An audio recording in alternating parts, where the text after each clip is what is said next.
Corporate finance practice problem using Onenote. Sale of depreciated assets and tax impact.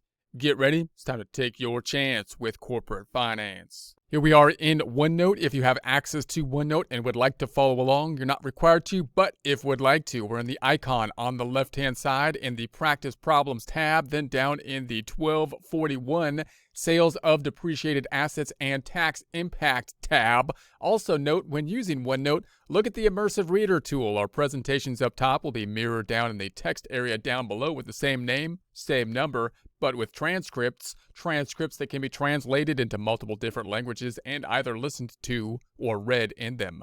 Closing the icon, we have the information up top, calculation then on down below.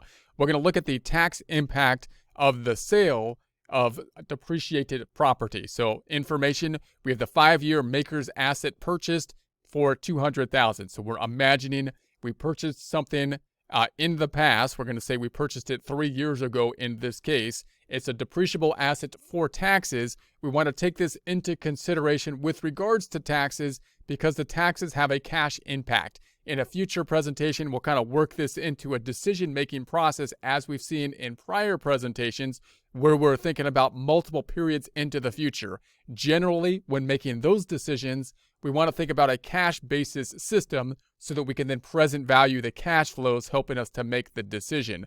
Therefore, when we look at depreciation, which is an accrual type of item, we typically are not looking at it simply because it's an accrual item as we would for like a bookkeeping type of purpose, but rather because the tax impact of the deduction related to depreciation is going to be significant and cash related and can be significant for projections out into the future with regards to cash flow. So we're going to say the purchase of this fixed asset was 3 years ago. Tax rate is going to be the 30%, and then we'll assume that we sell it at either $40,000 or assume the sale at the $75,000 to consider the tax impact. So the first thing we need to know is what amount of depreciation has taken place after 3 years of this property, assuming that for tax purposes, it's maker's 5-year property.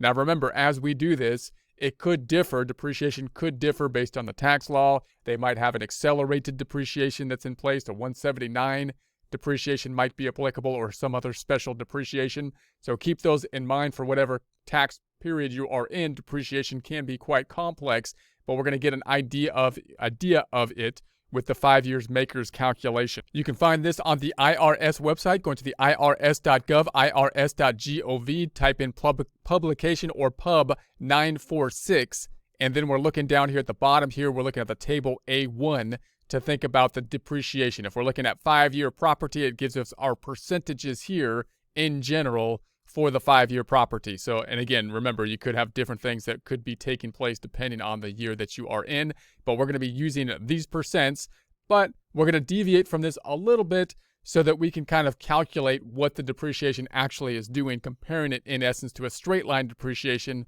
so that you get an idea of how the depreciation is working.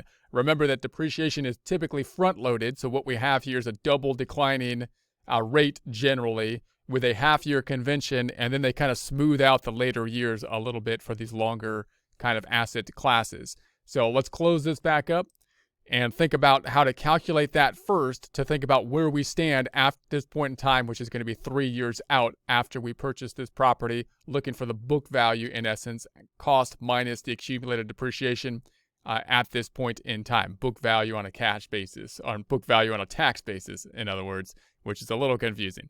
All right, so we're going to say that we start off with the maker's depreciation up top for the cost, $200,000, the years, 5-year. If we were to look at that on the straight line method, then we would take the $200,000 divided by 5. That would give us the amount of the $40,000. If we compare that to or divide by the cost, $200,000, we then get to the 20%. There's our 20%. That would be the straight line rate. If I take then the 1 divided by the number of years, 5, also get to the straight line rate. If I want to get to a double declining rate, I take that, multiply it times 2, 40% being the double declining rate. Now note, that double declining rate is a way for us to depreciate more in the beginning.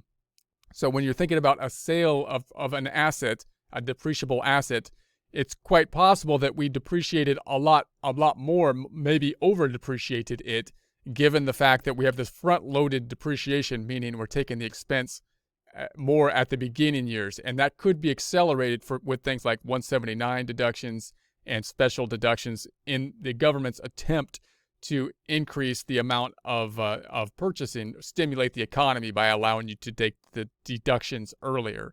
So that could lead to, when we're thinking about sales, assets that have been over depreciated. Also note, when you're comparing this depreciation to book depreciation, there's going to be a difference most likely if you're dealing with a company that has a different depreciation schedule for their books, possibly in accordance with generally accepted accounting principles or some other accounting standard, versus the tax code. The tax code is much more restrictive, and again, they have some other kind of things in mind, like stimulating the economy, other than simply recording the books properly, and that could lead to these kind of distortions, which mean that if you get more deduction, more tax benefit in the beginning, and then you sell it at the end, you gotta beware that you might end up with a gain, which could cause a tax, more of a tax burden at that point. So if we take that 40%, then 40% times the 200,000, we would then get to the 80,000. That would be the double declining depreciation rate, and that would be then the half-year convention would be applied. That would be for a whole year if we have a half-year convention, and that would assume that we purchase this in the middle of the year, even if we purchased it in January or December. So we're going to take that and divide it by 2. That then gives us the 40,000. That 40,000 is the same as the straight line, but it's not straight line. It's double declining balance half-year convention. That's important because when you go to year 2, you can't apply the straight line. You need to do the double declining thing. So then in year 2, we're going to be at the 200,000 minus the 40,000. That gives us our book value on a tax basis, or in other words, the cost minus the depreciation thus far.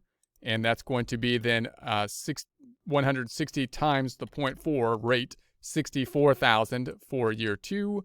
And then if we look at year 3, we're then going to take the 160,000 minus the 64,000. Now we're at the book value on a tax basis, or cost minus accumulated depreciation, of the 96,000.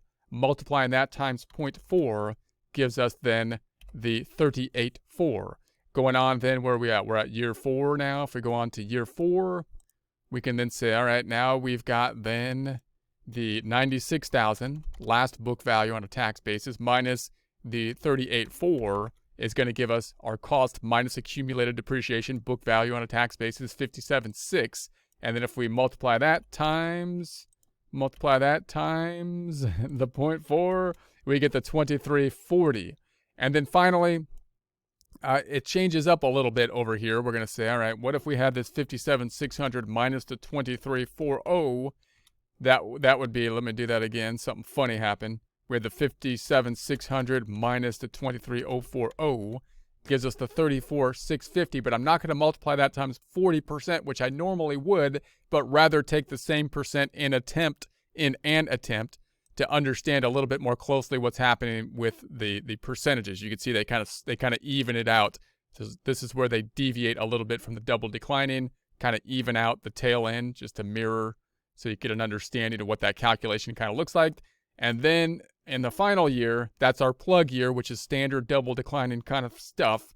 So now we got the 34,560 minus the 23,040 is going to be the 11,520. So if I was to add all of these up, we should get to the original cost of the 200,000, allocating that cost then to these periods. So the 40,000 plus the 64,000 plus the 38400 plus the 23040 plus the 23040 plus the 11520 gives us the 200,000 cost then allocated out on a tax basis to periods 1 through 5.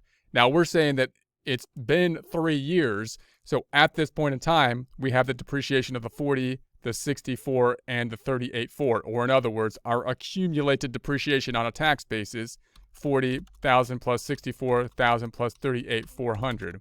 Now, also note that if you were to do this basically and make this sale at this point in time, in real time, then of course you can look at the tax return, and tax software would help you to determine this amount. However, if you're thinking about this sale happening at some point in the future and you're kind of projecting out what will happen into the future, tax software could provide you with that calculation and would be nice, but you might have to then do some more estimates such as this, look at the maker's table and predict what's going to happen in following years and whatnot with regards to the depreciation. So if we then go on down, we're going to say, okay, so what's going to be the tax loss on the sale? So I'm going to assume that we sell it for the $40,000 first. So I'm going to say if we sell it for $40,000, then the depreciated cost would be the $200,000. That's how much we purchased it for, minus the accumulated depreciation, which we just calculated for the first 3 years, because we said this was 3 years in, was $142,400. The cost minus the accumulated depreciation is what we typically refer to as the book value, which is a confusing term because we often think of also the book value being the accounting side rather than the tax side.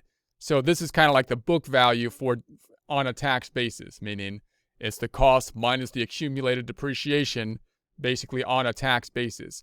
If you were to do this for the accounting side, for generally accepted accounting principles, you would have a difference most likely because you would be depreciating in a basis other than makers. You might still be using a double declining method, but you might have some different amount of years it's depreciated over. You might not have the half year convention. You might have a mid-month convention, some other kind of, right? So it could be different. And the reason we're using the tax side of things in the context of what we're thinking about here is because it fits in with our projections into the future. The tax depreciation is what could have a cash impact due to the tax impact. So then if we compare that $40,000 sales price, or well, now I've got, if I take the $200,000 minus the $142,400, we get the $57,600. Now if we sell it for $40,000 minus the $57,600, that means that we had a loss of the $14,600. Now that could be the case because, of course, when you have the equipment, even if you have it for less than its useful life, the useful life goes down a lot, which is one of the justifications to have a double declining balance, depreciating more upfront. But also note that the double declining balance, depreciating more upfront, and also if you were to add on tax laws, sometimes that they might have 179 deduction or a special deduction allowing you to depreciate more upfront, that could result in a gain here when you sell it, because then you got the benefit of it. So if you have a loss, meaning if you sell it for a loss here, I'm going to receive $40,000, but it's still on the books at $57,600, which means that when I purchased it originally, the $200,000, I didn't get a deduction for it for taxes, right? Because that's the point of the accrual method. The deductions are like expenses, and I had to allocate the deduction over the time period, over the 6 years. So of the $200,000 I put down up front, I only got to deduct $142,400 of it and got a tax benefit of that for them. So that means that what it's still on the books for, what I didn't get a deduction for yet, what I haven't expensed yet for it, is the $57,600. So if I sold it for $40,000 minus the book value for a tax basis, the amount that I still have not yet gotten a deduction for, I have the loss of the $14,600. Now, because that's a loss, that means that I have a tax benefit from it, because remember, taxes are completely backwards. So if I have a loss for taxes, that's actually good, because that could lower my income in general, and that could result in tax benefits. Now, I'm not going to get into capital gains and losses and whatnot, but just in general, a loss would be good. You get a tax benefit because you can take it hopefully against other gains and get a benefit. So what would that benefit be? Well, if the loss was $17,600 and the tax rate was 30% here, then we're going to say that we're going to get a benefit with regards to taxes of the $5,280. So if I'm thinking about projecting out into the future and selling something, possibly a decision being that I'm holding onto equipment or deciding whether I want to buy new equipment and sell the current piece, then I need to take into consideration the cash flow, the $40,000 coming in, but also the tax impact related to it, because there could be a cash flow impact of it based on the tax, in this case savings, because I have it a loss based on the tax savings that would be involved. So then if I do this the other way, if I say, well, what if I sold it for $75,000, which would result in a gain? We would say, okay, the sales price is $75,000. The depreciated cost is the same calculation, $200,000 minus the $142,400. that's going to give us the 57.6. So in this case, the 200,000 we put down up front, imagining we purchased it for cash 3 years ago, we only got 142.4 of deduction related to it in the form of depreciation. So we have not yet got 57,600 that we didn't get to expense yet of that 200,000 purchase that we made 3 years ago. Now we're selling this for 75,000. So because I didn't get, this deduction for the 200 we paid before, we could think of that as netting out, right? So now we got the 75,000 minus the 57,600. So instead of me having to report then 75,000 in income, in essence, that we would be receiving when we sell the equipment, we get to net it out against the fact that we did not yet get a deduction related to that 200,000 that I used to purchase the equipment 3 years ago. And then the difference here is a gain of the 17.4. So now we sold it for more than the depreciated cost, or like the book value on a tax basis method. Again, this is likely to happen when you have an accelerated depreciation method. So for example, if they accelerate it more, allowing you to deduct more of the original cost instead of allocating it over future periods, it's likely that you've over depreciated in that case, because that's what the code is trying to do. They're trying to allow you to over depreciate so that you get more deduction up front, so that you can then stimulate the economy by spending more money and purchasing more equipment and all that kind of stuff. So that means that when you sell it, though, that you've already got more of the deduction up front because they allowed you to deduct more. So that means that the depreciated cost will be less, and that could result in a gain when you sell it. So, and again, there could be other kind of tax impacts, basically, with the gain when you sell the, depreciated property and whatnot.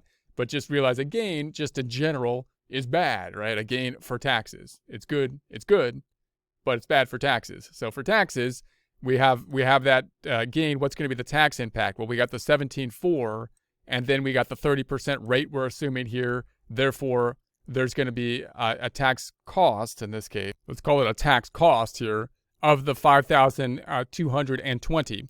So if I'm projecting out into the future and I'm thinking about selling something on a cash flow basis, I'm going to get the 75,000. And I'm not this whole business down here, I'm not as concerned with my projection into the future, because this is an accrual type of concept down here.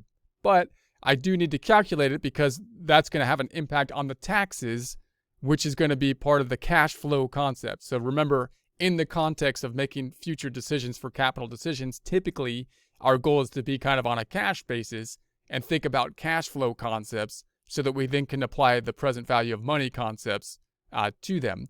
So, but to do that, I have to consider the accrual concept of depreciation because it has an impact on the taxes, which then has a cash flow concept for us. And we got to take that into consideration because taxes are significant.